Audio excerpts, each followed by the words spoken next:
കത്ത് ചോർച്ചാ വിവാദത്തിൽ ഉലഞ്ഞ CPIM നേതൃത്വം. മുഹമ്മദ് ഷർഷാദ് പോലീസിന് നൽകിയ പരാതിയിലെ വിവരങ്ങൾ പുറത്തുവന്നു. മുതിർന്ന നേതാക്കൾക്കെതിരെ ഗുരുതര ആരോപണങ്ങളാണ് പരാതിയിലുള്ളത്. എന്നാൽ ആരോപണം അസംബന്ധം എന്ന് പറഞ്ഞ് തള്ളുകയാണ് CPIM സംസ്ഥാന സെക്രട്ടറി MV ഗോവിന്ദൻ.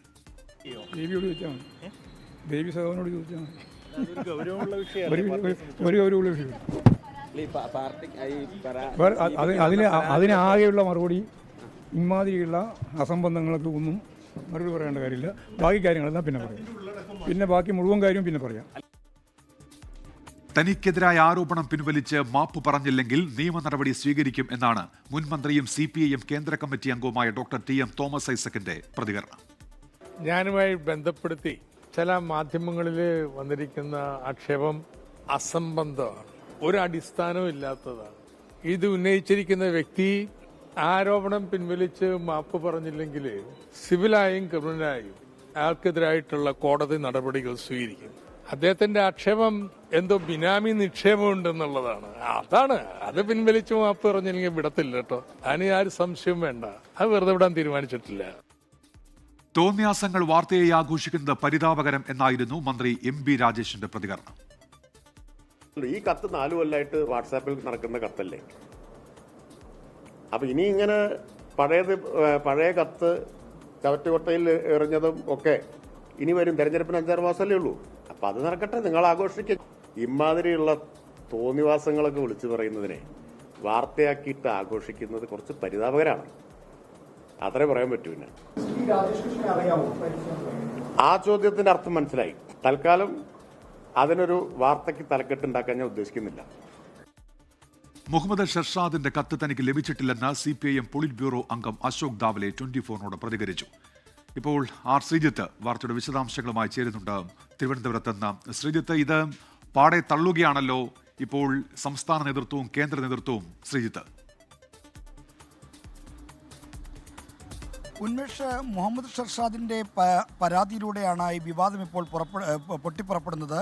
ഡൽഹി കോടതിയിൽ രാജേഷ് കൃഷ്ണ നൽകിയ മാനനഷ്ട കേസിനോട് അനുബന്ധിച്ച് PBക്ക് നൽകിയ പരാതി കൂടി വന്നതാണ് ഷർഷാദിൻ്റെ ആരോപണങ്ങൾക്കും പുതിയ പരാതികൾക്കും വഴിവെച്ചിരിക്കുന്നത്. 2021 പോളിറ്റ് ബ്യൂറോയ്ക്ക് മുഹമ്മദ് ഷർഷാദ് ഈ പരാതികൾ ആദ്യമായി ഉന്നയിക്കുന്നത്. 2023 ഇതേ ആരോപണങ്ങൾ തന്നെ സംസ്ഥാന പോലീസ് മേധാവിക്കും പരാതിയായി നൽകിയിരുന്നു.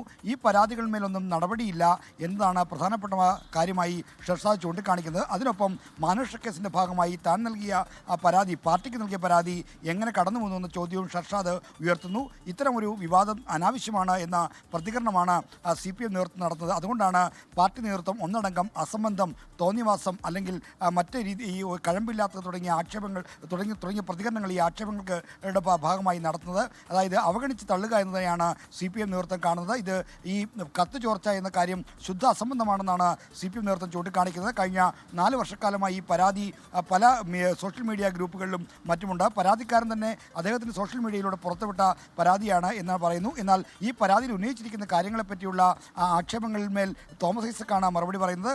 തനിക്കെതിരെ ബിനാമി ആരോപണം ഉന്നയിച്ചതിൽ നിയമ നടപടി സ്വീകരിക്കുമെന്ന് തോമസ് ഐസക്ക് പറയുന്നു. അത്തരത്തിലുള്ള പ്രതികരണങ്ങൾ മറ്റു നേതാക്കളുടെ ഭാഗത്തുനിന്നും ഉണ്ടാകുന്നില്ല എന്ന ചോദ്യം, എന്തുകൊണ്ട് ഉണ്ടാകുന്നില്ല എന്ന ചോദ്യം വരുന്നത്. എന്തായാലും തെരഞ്ഞെടുപ്പ് കാലത്ത് ഇത്തരം ആരോപണങ്ങൾ ഉയർത്തിവിടുന്നത് ആരാണെന്ന് ചിന്തിക്കണമെന്ന തോമസ് ഐസക്കിൻ്റെ പ്രതികരണം കുറച്ച് അർത്ഥഗർഭമാണ് എന്ന് തോന്നുന്നു. കാരണം പാർട്ടിക്കകത്തെ ഒരു വിഭാഗം നേതാക്കൾ ഈ ആരോപണം ഉയർത്തിക്കൊണ്ടുവരുന്നതിന് പിന്നിലുണ്ടോ എന്ന സംശയം CPIM നേതൃത്വത്തിന് ഉണ്ട്. അതിൻ്റെ പ്രതിഫലനമാണ് തോമസ് ഐസക്കിൻ്റെ ഇപ്പോഴത്തെ ഈ മറുപടി എന്നാണ് മനസ്സിലാക്കുന്നത്. ശ്രീജിത്ത്, ഇപ്പോൾ ഈ MB രാജേഷിൻ്റെ ഉൾപ്പെടെ മറുപടി ഉണ്ടല്ലോ. അപ്പോൾ നേരത്തെ ഉണ്ടായിരുന്ന ഒരു പരാതി എന്നുള്ള നിലയ്ക്ക് അത് ആ സമയത്ത് MB രാജേഷ് പറയുന്നുണ്ട് വാട്സാപ്പ് ഗ്രൂപ്പുകളിലൊക്കെ നിറഞ്ഞ ഒരു കത്ത്, അത് ഈ ഘട്ടത്തിൽ ഉയർത്തിക്കൊണ്ടുവരുന്ന ആരാണെന്നുള്ള ചോദ്യം ശ്രദ്ധേയമാണല്ലോ. എന്താണ് കേരള നേതൃത്വം ഇതുമായി ബന്ധപ്പെട്ട് വിലയിരുത്തുന്നത്? ഇപ്പോൾ ഇത് ഉയർന്നു വന്നതിന് പിന്നിൽ ശ്രീജിത്ത്? ഈ പരാതി ഉയർന്നു വരാനുള്ള കാരണമായി CPIMൻ്റെ സംസ്ഥാന നേതൃത്വം കാണുന്നത് രാജേഷ് കൃഷ്ണ ഈ നൽകിയ മാനനഷ്ട കേസിനൊപ്പം പരാതി കൂടി കടന്നു വന്നു. നേരത്തെ നൽകിയ പരാതി കൂടി PBക്ക് നൽകിയ പരാതി കൂടി കടന്നു വന്നു. എന്നാൽ ആ പരാതി ഒരു എക്സ്ക്ലൂസീവ് ഡോക്യുമെൻ്റായി ആരും പരിഗണിക്കുന്നില്ല. പരാതിക്കാരനായ ആൾ തന്നെ അദ്ദേഹത്തിൻ്റെ സമൂഹ മാധ്യമ പേജുകളിലും അല്ലെങ്കിൽ മറ്റ് വാട്സാപ്പ് ഗ്രൂപ്പുകളിലുമൊക്കെ ഷെയർ ചെയ്ത പരാതിയാണ് എന്നതാണ് ഇപ്പോൾ CPIM നേതൃത്വം പറയുന്നത്. എന്നാൽ ഈ ഘട്ടത്തിൽ അത് ഉയർത്തിക്കൊണ്ടുവരുന്നതിന് പിന്നിൽ മറ്റു ചില തരത്തിലുള്ള ആസൂത്രണങ്ങളുണ്ടോ എന്ന് സംശയവും പാർട്ടി നേതൃത്വം പ്രകടിപ്പിക്കുന്നു. എന്നാൽ അത് ആരാണെന്ന കാര്യം വ്യക്തമാക്കുന്നില്ല. എന്തായാലും രാഷ്ട്രീയ എതിരാളികളായ BJP-യോ UDF-ഓ ഒന്നുമല്ല ഇതിൻ്റെ പിന്നിലെന്ന കാര്യം എല്ലാവർക്കും വ്യക്തമാണ്. ഈ ആരോപണങ്ങൾ ഉയർത്തിക്കൊണ്ട് വരുന്നതിന് പിന്നിൽ പാർട്ടിക്കകത്തെ ചിലരുണ്ടോ എന്ന സംശയമാണ് ഇപ്പോൾ ബലപ്പെടുന്നത്. ശ്രീജിത്ത്, ഇപ്പോൾ ഈ അസംബന്ധം എന്ന് പറഞ്ഞ് MV ഗോവിന്ദൻ തള്ളുന്നുണ്ടല്ലോ. പക്ഷേ ഇനി തദ്ദേശ തെരഞ്ഞെടുപ്പ് ഉൾപ്പെടെ അടുക്കുന്ന ഒരു രാഷ്ട്രീയ സാഹചര്യമുണ്ട്. അപ്പോൾ ഇങ്ങനെ മറുപടി പറഞ്ഞ് ഒഴിയാമെന്നാണോ CPIM കരുതുന്നത്? അതോ ഇക്കാര്യത്തിൽ വ്യക്തത വരുത്തിക്കൊണ്ടുള്ള ഒരു നിലപാട് വിശദീകരണം അത് പ്രതീക്ഷിക്കണമോ ശ്രീജിത്ത്? ഉന്മേഷ്, 2021 പോളിറ്റ് ബ്യൂറോയ്ക്ക് കിട്ടിയ പരാതിയിന്മേൽ ഇതുവരെ എന്തെങ്കിലും നടപടിയെടുത്തോ? അതിനുശേഷവും രാജേഷ് കൃഷ്ണ എന്ന ഇപ്പോൾ ഇത്തരം ആക്ഷേപങ്ങൾ ഏൽക്കേണ്ടി വരുന്ന ആരോപണ വിധേയനുമായിട്ടുള്ള ചങ്ങാത്തം പാർട്ടി നേതാക്കൾ യഥേഷ്ടം തുടരുകയായിരുന്നു. അങ്ങനെയാണെങ്കിൽ എന്തുകൊണ്ട് അത്തരമൊരു ചങ്ങാത്തം തുടർന്നു? രാജേഷ് കൃഷ്ണയെ പൂർണ്ണമായും കുറ്റമുക്തൻ ആക്കുന്നുണ്ടോ? തുടങ്ങിയ ചോദ്യങ്ങൾക്കൊക്കെ CPM നേതൃത്വം ഉത്തരം നൽകേണ്ടിയിരിക്കുന്നു. അത്തരം ചോദ്യങ്ങൾക്കാണ് ഇനി CPM നേതൃത്വം നിന്ന് മറുപടി പ്രതീക്ഷിക്കുന്നത്. ആരോപണം തെറ്റാണെങ്കിൽ അത് തള്ളിക്കളഞ്ഞുകൊണ്ടുള്ള പ്രതികരണമെങ്കിലും വരേണ്ടതല്ലേ? ഇപ്പോൾ CPM നേതൃത്വം ചൂണ്ടിക്കാണിക്കുന്നത് നേതാക്കളെ അപകീർത്തിപ്പെടുത്താനുള്ള, താറടിക്കാനുള്ള ബോധപൂർവമായ ശ്രമമാണ്. അങ്ങനെ നേതാക്കളെ താറടിക്കാനും അവരെ അപകീർത്തിപ്പെടുത്താനും എന്തിനു വിട്ടുകൊടുക്കണം? ഈ പരാതിയിന്മേലുള്ള മറ്റ് നടപടികൾ എന്തെങ്കിലും സ്വീകരിച്ചു എന്ന ചോദ്യവും പാർട്ടി നേതൃത്വത്തിനെതിരെ ഉയരുന്നുണ്ട്. എന്തായാലും പാർട്ടി നേതൃത്വം ഇക്കാര്യത്തിൽ ഈ നീക്കങ്ങളെല്ലാം സംശയത്തോടെയാണ് വീക്ഷിക്കുന്നത്. ശരി, ശ്രീജിത്താണ് ഇപ്പോൾ വിശദാംശങ്ങൾ നൽകിയത്. അസംബന്ധം എന്ന് പറഞ്ഞ ഈ ആരോപണങ്ങളൊക്കെ തള്ളുകയാണ് CPIM-ന്റെ സംസ്ഥാന സെക്രട്ടറി MV ഗോവിന്ദൻ.